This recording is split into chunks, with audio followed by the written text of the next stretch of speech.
Welcome to a very special edition of Moth Priest Radio. I have with me two special guests from the band Red Vox. If you guys would like to introduce yourselves. What's up? Yeah, it's me, Vinny. I'm in the Red Box. And I'm Jerrold, also in the Red Vox. So we're here at Maker Park Radio, just kind of sitting, chatting, talking about music.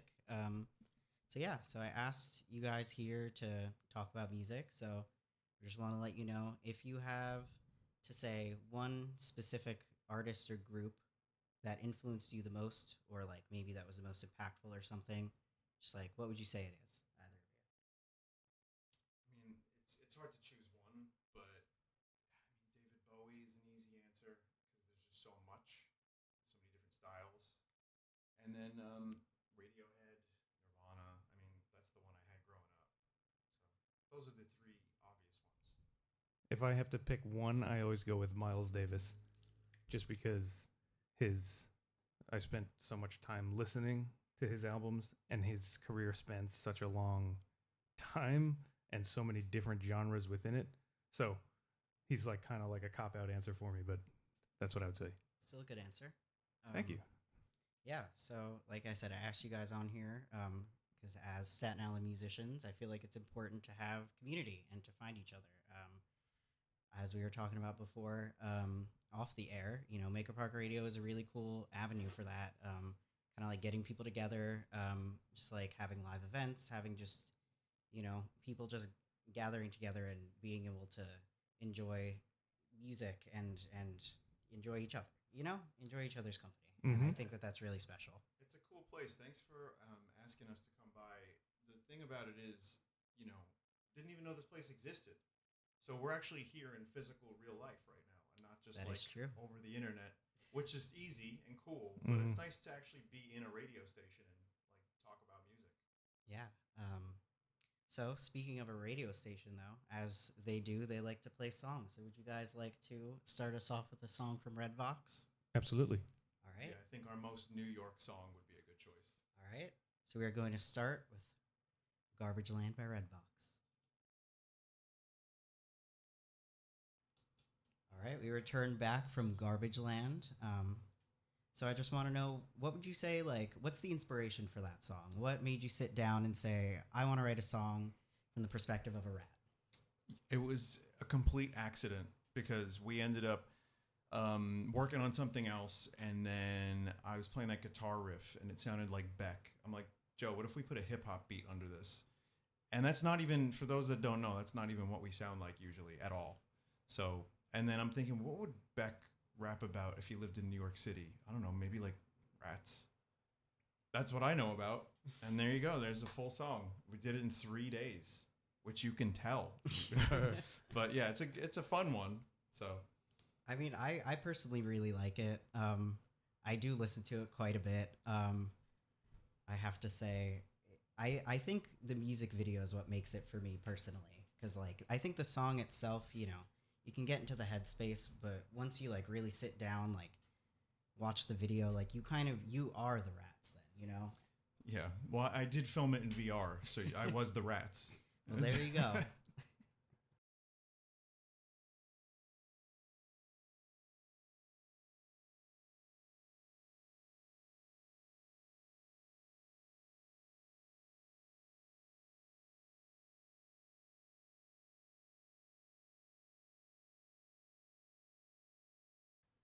I have to say, I think the music video is what makes it for me personally. Because, like, I think the song itself, you can get into the headspace, but once you, like, really sit down, like, watch the video, like, you are the rats then, Yeah. Well, I did film it in VR, so I was the rats. Well, there you go. All right, so we're going to keep the music going.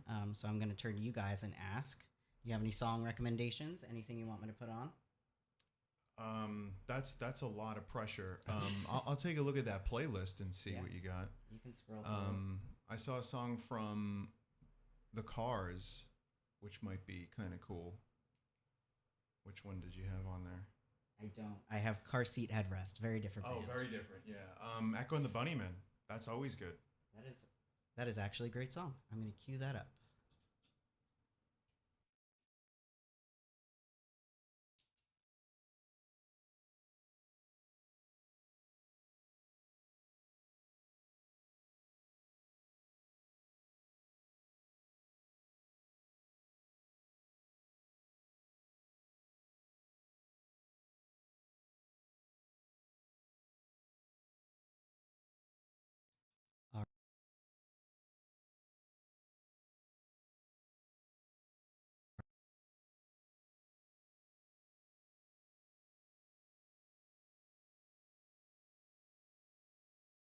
right. So now the next song is going to be Bring on the Dancing Horse.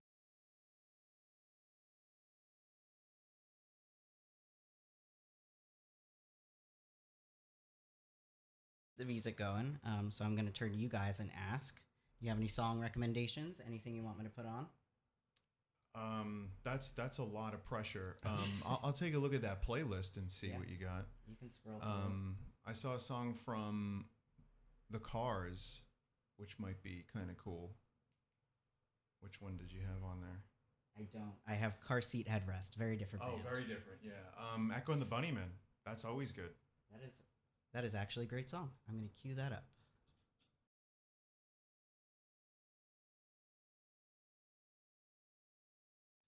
All right. So now the next song is going to be Bring on the Dancing Horses by Echo and the Bunnymen. All right. We had quite the selection going there as a jumping off point from, a couple songs. So another thing that I want to talk about with you guys is just like, I asked you about like musical influences, but like, what would you say for like either of you is like, where did you like start, I guess? I know that that's a very huge question, but like if you, at least like what was it that like piqued your interest with music, I just always had, it was just something that I was always interested in. And so like my father played music in the house. We had like a piano, and I always gravitated towards the instruments. But the thing that got me into music, and I'm making air quotes with my fingers, like, just music scene. I had an older brother, and he would bring home like cassette tapes of stuff like this, just mixtapes. Mm-hmm. That's how I got exposed to like bands and stuff like that. Cool. Mm-hmm. So it started in a pool, and my cousin brought Unplugged in New York from Nirvana, and we listened to it for a long time, and I just started asking him questions like, who is this guy? And he was like, well, I have some bad news for you. But we listened, and I really, really loved the sound of it, and I loved the melodies, and that's when I first noticed music. So I was 10, and then I remember getting a guitar with an amp inside of it, and it was terrible. It was like a Toys R Us guitar. I know the kind. I didn't know how to play. No one ever taught me to play. Years later, though, I ended up getting a real guitar, and I was 18, so I started late.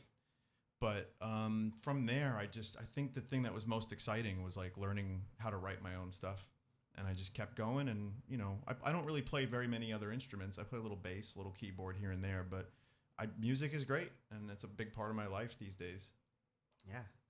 I mean, I have like similar things. I mean, like, I do this radio show. But like growing up, I was like a lot more into like playing music and like, the instrumentals and stuff like that. And I kind of like fell off of it a little bit. And so I'm hoping like, I'm trying to get more like, regular with my show, and hoping that will get me more into just like starting to write music again. Cause like that's something I used to do a lot. Like when I was pretty young, like high school, I'd say, maybe college, but like, I don't know, it's fun. And like, I don't know, it's there. It like kind of calls to me still, Yeah, and it's never really too late to get into a new hobby or just to rejoin. Like I took a break from music for like several years at one point in my life where I barely touched an instrument. When I got back into it, it was like the floodgates opened. It's very possible. Did you say the floodgates? Like Elmer? That's what it sounded like, yeah. Oh man. See, now I'm losing it.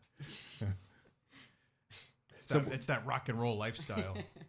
What style did you write in?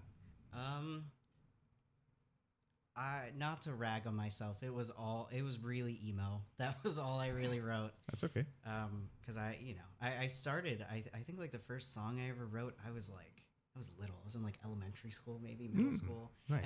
And I don't remember what the song was about, but I will tell you this. All I remember is that after writing it, I remember thinking to myself, this song is so good, I'm going to sell it to Avril Lavigne, and she's going to sing it, and she's going to love it. Wow.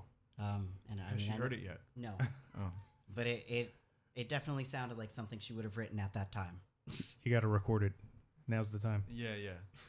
You can't see, but I'm shaking my head. No. Listen, I know Avril. I'll give her a call. Yeah? I don't know. I don't know. I've listened to maybe 3 songs. That's it. Sorry, Avril. If you're listening though, we can collaborate. You know, we got a studio. Get the Avril Come on. Redbox collab. Yeah, Come to Staten Island. that's a tall order. Big ask. But we did have, you know, that the baseball stadium we have years ago. There was there were a lot of bands there. Pixies were there. There was a Pixie song on today. Beck was there. Oasis, who just got back together. That is true. They did. They were at that place down the block. That is pretty crazy. Yeah, I wasn't there.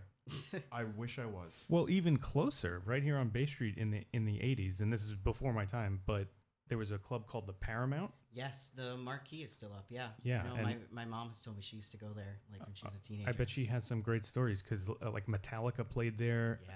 I think Led Zeppelin was supposed to play there, but they didn't. I don't remember. I've heard stories, but The B-52s might have played also. yeah. Well, what's his name? Buster Poindexter.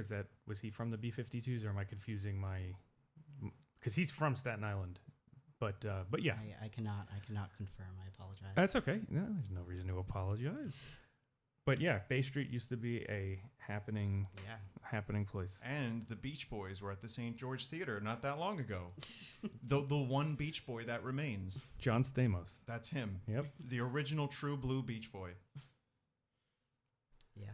I'm Anyway. sorry, I don't have a response to that. That's okay. Um, That's okay. What? Yeah. What? Yeah. What you said? Emo, right? yeah. Okay. So who else were some of your influences? Mhm. I'd say at that time, it definitely was like, I'd say Nirvana. That was a big influence. Like, I remember I had bought this. Would is you like, consider them emo? no, Okay. but they did. It's tangentially related. Though. Yes, Gotcha. I appreciate you asking because I didn't want people to get the wrong idea. I had the thought too, but I remember buying I think it was just like a greatest hit CD, and I had heard songs of theirs like before, and I liked them, but I think this is like maybe the first CD I ever bought. It was when Target still had CDs. I think they still do, but like not really. They're on the floor. Yeah, they have like two. There's a floor They're selection. covered in dust and like cobwebs. Yeah. But I remember it was like I used to have a big section, and I bought that like greatest hits, like Nirvana great. Was it a Nirvana's black greatest hits. CD with just the text on the front? No, The- it was not. It was like a blood orange. Okay. Like I think it was like one of those like non-official, like greatest hits album, Okay. you know, Mhm. where it's just kind of like packed together. But I remember like I had the CD player that I still have, that belonged to my older sister. That it was like a combination like cassette CD player, and I Mhm. remember it would be like 2 a.m, and I would just be playing that CD like on repeat over and over again. And like I feel like when you're young, there's like, you know, you feel a certain way where you're like, you hear music like that and you're like, wow, somebody finally understands me. But the funny thing is when you get older, you're like, no, I actually understand it now. And they do understand me, but in a completely different way than I thought Yeah. I understood it when I was 12 years old. And But good music you know. grows and evolves with you in a way. Mhm. Yeah. But there's something to be said about Nirvana kind of reaching across generations too, because it got me. I mean, it gets people today. I mean, just look at all the people wearing Nirvana shirts. Yeah. They're all huge Nirvana fans. I can confirm. Oh yeah. Definitely. Not just because they sell it at the store, but I mean that's also gatekeeping, and it's like I don't mind as long as people keep the memory alive and someone finds the music and it means something to them Yeah. and enriches their life in some way. That's all that matters. Yeah. I remember, and you mentioning that story triggers a memory for me because one of the first cassette tapes that I owned was In Utero, and I bought it at Caldor. The Caldor, I remember where Which that was like a department, like by a, the like Chuck a- E. Cheese. Exactly. Yeah. Yeah, exactly. And so like that was so I listened to that like all the time. And so Dave Grohl was like a big, talking about influences before. Dave Grohl was a huge influence on me. And I think Kurt Cobain, I mean, this is probably like not like the most obvious, this is the most obvious thing to say, but what a great songwriter. Just every time I listen to Nirvana now, I'm still amazed at how strong his songwriting is. And simple too. Yeah. Well, not always like dead simple, but there are moments where it's just like, wow, this song is 3 chords. Right. Like poignant though. you Poignant, know? yeah. Yeah. I've been like listening to them a lot lately, like just kind of going through all their albums. And so like, yeah, like I definitely get that with just like listening back and just continually being just like, wow, like, I don't know, really cool stuff. And just Still hits. yeah, Still works. still feels like how it felt the first time I listened to it. But there is also, and sorry to keep talking, I know you probably got to play a song in a moment, but I will You say play a this: song there's also whenever. the Nirvana cliche of like people avoided Nirvana for years because it was too all powerful and all encompassing. And people were like Mm. magazines, who's the next Nirvana? And like any guy wearing flannel became the next Nirvana. Yeah. So I think the appreciation for Nirvana, when you separate it from all that stuff, is just good music. That's what's left behind. Mm. So baby, that should be the next song I put on. I have a Hell couple yeah. songs from them in this playlist. Cool. That I've been cycling through. So I'm gonna get that queued up real quick. Sounds Be right good. back.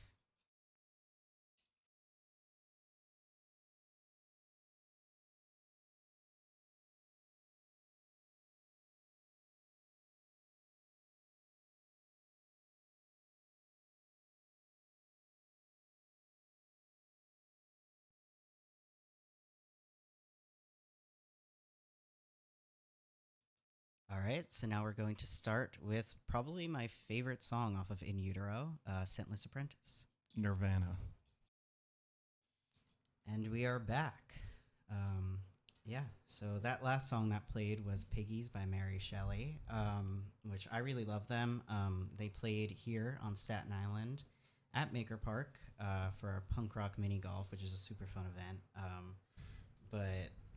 Yeah, I was mentioning, how they like got really into like the stage presence, and like that's something that like I is like really enjoyable, like with a band where it's like, not necessarily like a group has to have that, like you can still find musicians and like say like, they're good musicians, but like I don't know, sometimes you like really like you find someone and it's just like, wow, like I don't know what it is they've got, but they've got it. Mhm. You know who was that for me recently? Mm-hmm. Alex Turner from the Arctic Monkeys. Yeah. But it wasn't that he was doing anything. He was doing minimal. But it's still something, It though. was I understand. weirdly kind of fun to watch him get into the music and just do his thing, and it was a good show.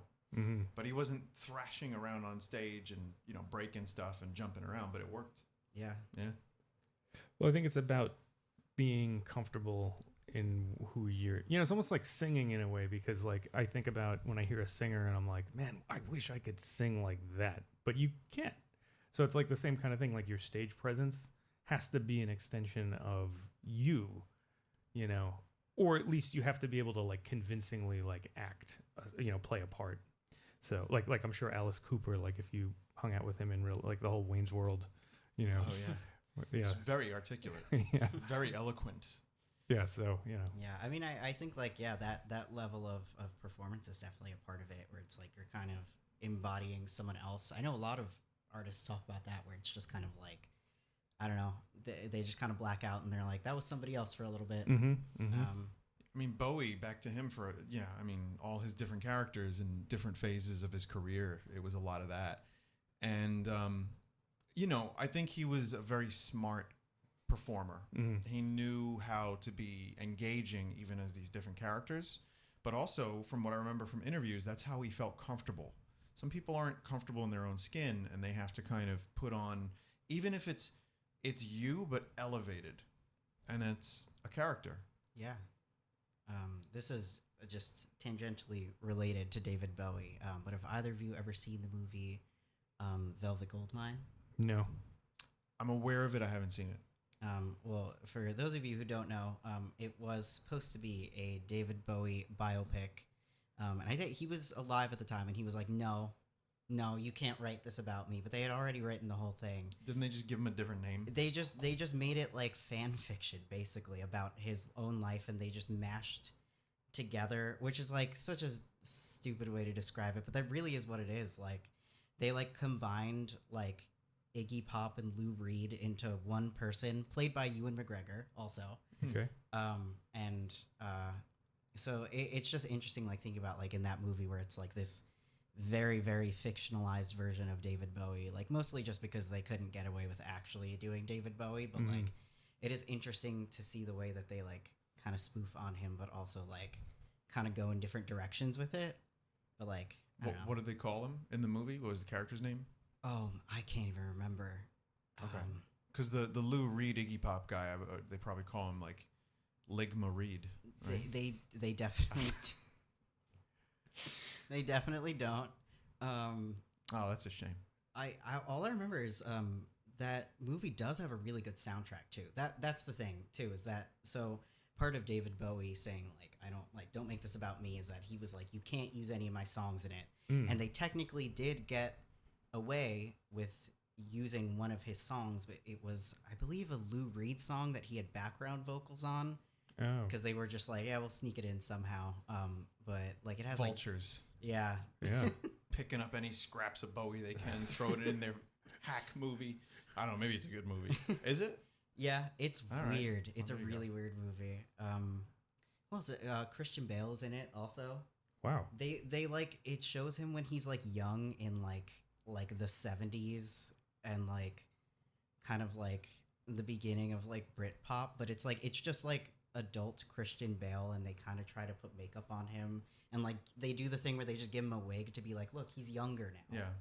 Yeah. And I'm like, that's just Patrick Bateman looking at me like I don't see it any other way. Before you finished the sentence that said adult Christian Bale, I thought you were going to say adult Christian music, like Adult Christian contemporary. yeah. I mean that's definitely a genre. I don't think I play it here, but it's a genre. It is a genre. I mean, you are a priest. Yeah, Kind of. Of sorts. that's more nerdy. It's not an actual priest. Okay. Vinny is referring to my username as Moth Priest. That is from the Elder Scrolls. I Oh, should know okay. that, Because I was going shouldn't to I? ask you about that. Yeah, I was. Yeah, they're the people who read the Elder Scrolls. I just was like in high school and was like, that sounds cool. Yeah. And I like this okay. game, and it's just been my username on everything. You know, in an alternate reality, I would still be Cloud from Final Fantasy VII, because no one named themselves Cloud in 1997 on the internet. No. Yeah, You're the only one. I was the only one. Wait, did you use that as like I was like, but I had to be like XX Cloud 1237. Oh, okay. XX, because every other variant of Cloud was taken, Yeah. and I didn't want to be Sephiroth. No. Nobody wants to be Sephiroth. Well, Well, I have some an people. even worse one than that. When my like AOL username when I was of that age, like 14 or whatever, was BILCOZBY, Bill Cosby.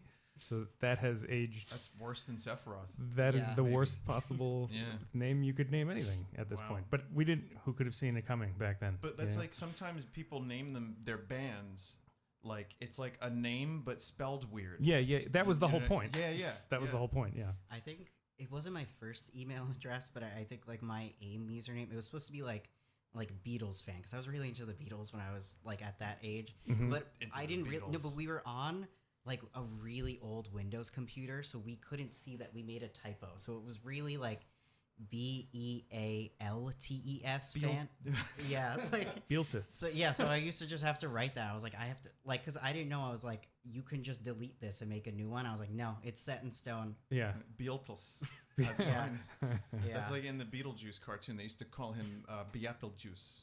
Yeah. Yeah, that's Oh, the another deep Beetlejuice. cut. I forgot about Wow. that. Yeah, There was a the cartoon. skeleton. The skeleton called him that. Yeah. Yeah. And also like weird Bowie movies. What about wasn't he also in Labyrinth? He was in in Yes. Labyrinth. Oh yes, He was. Okay. They have the labyrinth in Queens. I'm sorry, not his outfit. With Oh, the cod piece. Okay. And it's just on display right there with the labyrinth stuff. Really? Yeah, in Queens at the Museum of the Moving Image. You're welcome, Astoria, Queens. Yeah.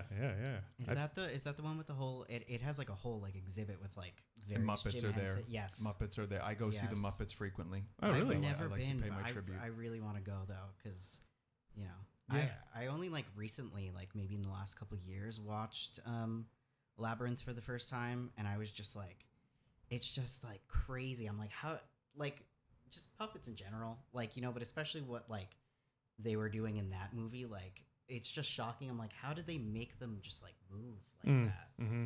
Well, Jim Henson and his team, they made a Muppet ride a bike That's true. in the Muppet movie. Mhm. And that is an often discussed topic. People are like, is that magic? And it's like, there was a motor in the bike and they had like gyros. There's like a whole topic on this and I don't remember it, but that led to full-sized puppets and Muppets. Wow. And to me, Dark Crystal is an even better example Oh, of that. Yeah. Labyrinth is definitely, great. Love Labyrinth. Dark Crystal is one of the best Yeah. of like practical effects, Muppetry. Yeah, I silly like, voices. I used to be like really, really like into like Brian Froud. Like after seeing that movie, like he's the guy who like designed the creatures, the Yeah. the various Skeksis critters. and all Yes. that. Yeah. And actually, it was his like wife who like built the puppets then. But he like was the concept artist designer. And like if you haven't seen his like art like for things like that, because I'm pretty sure he did Labyrinth too, but like he has a very distinct style where it's like if you see it, you'd be able to say like, okay, it's definitely this guy. But like if you haven't seen his like sketches, like I definitely encourage you to check it out for just like I don't know if you're a fan of just like weird little critters. I am. Creature, yeah. Yeah. Big You fan. you guys seemed like you would be. Yeah. Yep. Then yeah, like look up just like Brian Froud's like concept art. It is Okay. like mind blowing, like super cool, just like fantasy stuff. Yeah, that's a big part of my childhood. Still to this day, I like fantasy stuff. That's why I'm surprised I didn't know a Moth Priest was in Elder Scrolls. But I've only ever played Skyrim 1,000 times, so I mean, Yeah. they're like kind of forgettable in the lore, to be honest. That's probably the only reason I got the username. Like they're mentioned, I think, like in passing once in the game, and then in the Dawnguard DLC, I think you have to like capture one of them, like Okay. bring him to the vampires. And okay. Yeah, God, memory's hazy. The only thing I know about Elder Scrolls is like the people that made those like memes online where they just like it'll be like a person like what like Like an NPC. yes, or, like yeah. walking into Have the you chair. heard and of Yeah, stuff. yeah, yeah, and they Ew. put the music behind it, right? Yeah, yeah. That's the only thing I Stop! You violated the law. yeah, that's all I know about it. But Yeah. you know, it's That's- delightful. Though. That's kind of all you need to know, Mm. I would say. It's funny that you get that out of like osmosis of just existing on the internet. It's Yeah. like here's all this weird stuff, and you're just like, yeah, you know what? That's fun. And there's also that guy that he had like in the late 80s, he made like this VHS like learn Spanish at home thing. And it's just like this guy who just set up like a tripod with his video camera, and it's just him being like, "Do you want some bread?" And like like doing this kind of stuff. With the and then, Oblivion music. yeah. And then they put them. Well, he like they edited that in later. Perfect. Yeah. Perfect. It's really funny. Yeah, that's good stuff. Yeah. Yep. You guys have any other song suggestions? Yeah, Anything else to sure. put Well, on? what are you thinking? Throw on a Radiohead. Rage your head. Yeah, That's any good. Radiohead of your choice would be fine, but I feel like that would complement the mood of the evening nicely. Mhm. All right. Let me browse for a second. Yeah, browse. We can. We'll talk amongst ourselves. Yeah, we'll vamp. So Maker Park. Yeah, it's cool here. For those that are listening that haven't been, it's a cool park across the street from a radio station, and it's neat. And they do shows there. So there was like a punk rock mini golf show, which I'm really sad I didn't go to, but maybe next year. Maybe it was MIDI golf, like MIDI, as a music nerd joke. You know, that's an indie game waiting to happen. MIDI golf. Yeah. Yeah, Every you it know, actually is. just create a new MIDI every hole. Let's make. There you go. All right. I feel like if that doesn't exist, like that is a great idea, and you need to capitalize. That's a off of it perfect right idea. It's now. gonna happen. It's gonna happen. Don't Yeah. steal it, whoever's out there. Yeah, Oh, property of Red Vox only. Yeah. Nobody else. Red Vox MIDI golf. All right, so we're gonna go into some Radiohead now. So I hope you guys have been enjoying the show. We're gonna get started on that. Thanks for listening. And we are back again. So we're still here, but the night is winding down. So we're just gonna chill out a little bit longer.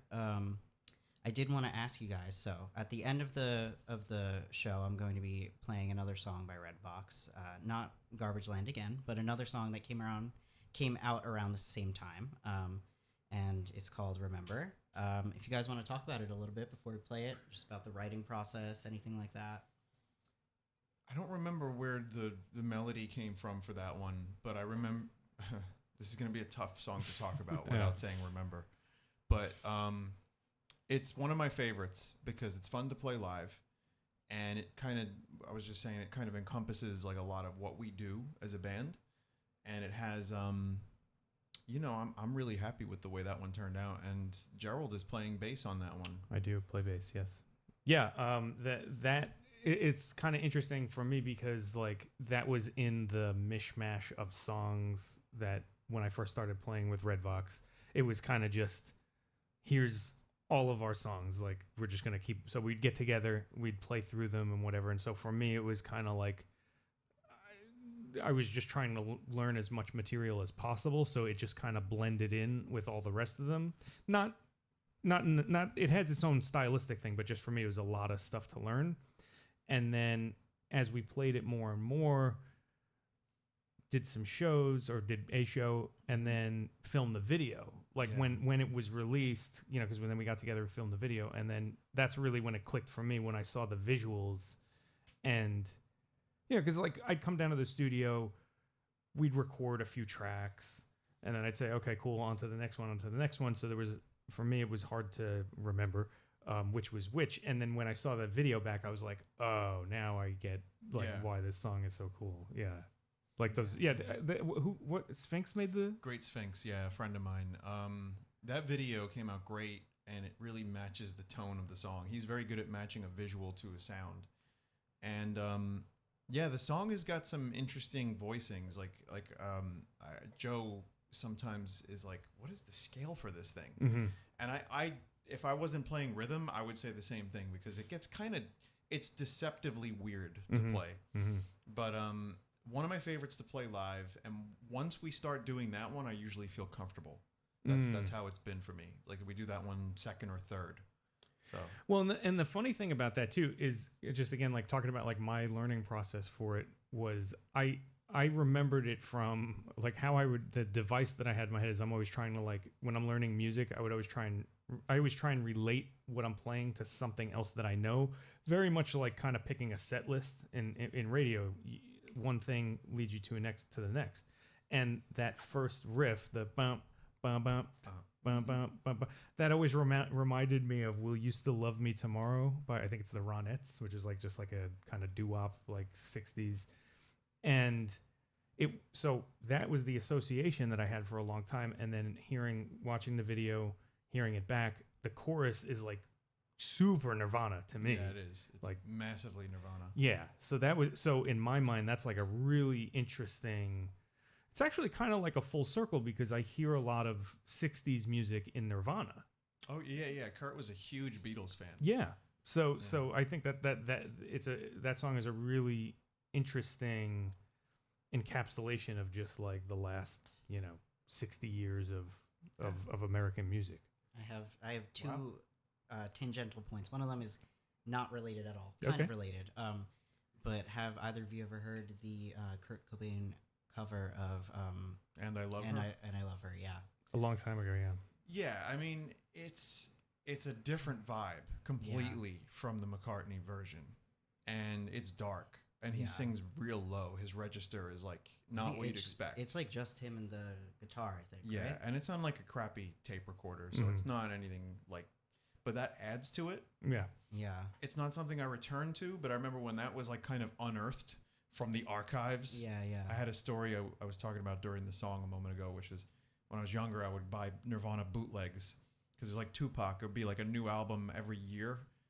And so I would just buy all these posthumous albums, and it was just like, here's a different name for a song that's been out for 5 years. And then one of them was like it's like Lithium new mix, and then it was just recorded off of someone's boombox in like the next room. But hearing that and hearing anything Nirvana that was like dug up like years later was like a surreal thing for me, because I thought I heard everything. And then here's this cover of "And I Love Her." It's melancholy. God, McCartney's version is sweet. Yeah. And Kurt's version is like, oh no. Very dreary, yeah. Yeah. Right. On a different note, though, going back to "Remember," would you say, like, does that song have any influence on like future songs to come out, on like your writing, or like for what is to come? Because I don't know if you guys are like what you're working on and stuff, or what you'd be willing to divulge for the audience here. Talk about some stuff. Yeah. I wouldn't say it's the future stuff sounds specifically like that, but we have stuff that sounds like that. Sure. Like you've heard, so we did a show a couple months ago. We played a bunch of new shit. And some of those songs, like Long, Long Ago, that one is in that vein. Yeah. But then there's a couple others that you played. So that's the first song Jerrold played bass on that was released. But I think Yes. For the next album, he's playing bass on most of the tracks. Yeah. I believe. Yeah, and I think, I mean, I noticed just again like kind of jumping in and learning all the material. So for me with Redvox, it's like kind of like I'm learning the old stuff at the same time as I'm learning the new stuff. So I have like an interesting perspective of, you know, kind of just like bird's eye view of the whole thing. And I think a lot of like Vin mentioned, the chord structures that he was using for Remember, I see a lot of patterns in them with the new stuff, and you know, that I can see kind of new sounds like opening themselves up to him in his songwriting process, which is great. And that's always a kind of an adventure to see where that goes and see how that shapes songs, future music, and then that in turn shapes lyrics and storytelling. So that's kind of how I see that. Yeah, I mean, and it's cool because when we first started, it was a lot like the songwriting was a little bit more simple, it was a little more grungy. And it's weird because we're returning to the grungy feel a little bit, but not on every song. Like, we're not releasing a grunge album or like a 90s alternative album. There's going to be like a variety of things on it, but you'll see some familiar elements, and you'll see some new stuff too. There's a couple songs on this new album coming up that are going to be real different than the usual stuff that we've done. So, and one that sounds very 80s. So I'm excited for that one. Well, and I think that kind of speaks to like music, the state of music in 2024. I mean, it's just like everything. We just live in like postmodern, a postmodern, like even like hypermodern kind of like period where there really. Yeah, there's genres like that you can classify things, but like we were talking about, like before we were waiting to come in here, like spongecore, yes, mallcore. And it's just at this point, it's like everybody just whatever. Everything is a core. Everything's a core, right? And just whatever associations, but like we're just. It's not that people aren't making new things, because they are, but I think that now so much has just been thrown into the pot of like just like artistic like substance. And people are just kind of like taking things out and putting them together like Legos or something like that, and then just out of order. Right. And like you can have an album with a multitude of different styles on it, like or you can be like King Gizzard and release a different genre album, literally every album. And it's like, oh, they're gonna do synth pop this time. They're gonna do a thrash album, metal. They're gonna go to blues. They're gonna go to psychedelic rock. I think that's neat. I think that's like. People kind of lament the loss of rock, man, back when the Fogue ran the world and ruled the earth. But, you know, John Fogerty. But there's now infinite amount of music that you could just go back to and listen to whenever you want. Yeah. And you can take those shades, those brushes, that paint, and you can paint your own stuff with it. And you can do it all in one album. Yeah. I don't know if it's going to work, but you could do it. Yeah. I mean, you won't know unless you try it, you know?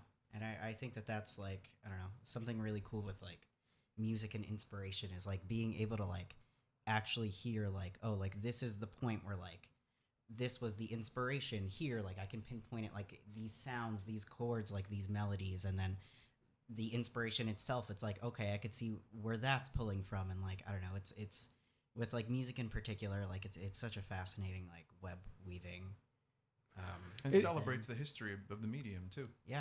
Yeah, and I mean, another thing that like I've been thinking about a lot like over the last year is just how recorded music is very new, relatively new, because music has been around for, you know, as long as there's been humans, but we've only had the ability to listen to it on demand for, you know, really like 100 years, and how that shapes things, and then the commercialization of music, because music served different functions in different societies.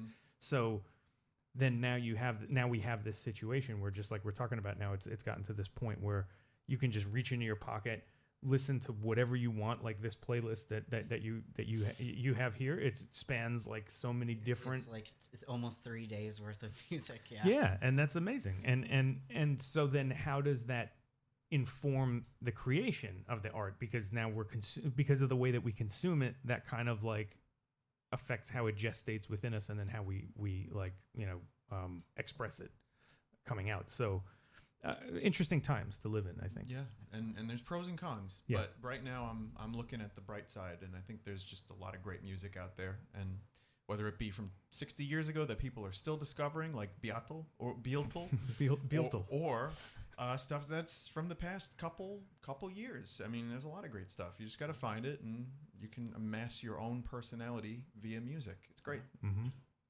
All right. Well, I think this is going to be our ending note. We are going to close off now on Remember by Red Vox. Again, personally one of my favorites, and seemingly you guys as well. So if you guys haven't heard it, I hope you enjoy. And after this, that'll be a good night from Moth Priest Radio. Bye.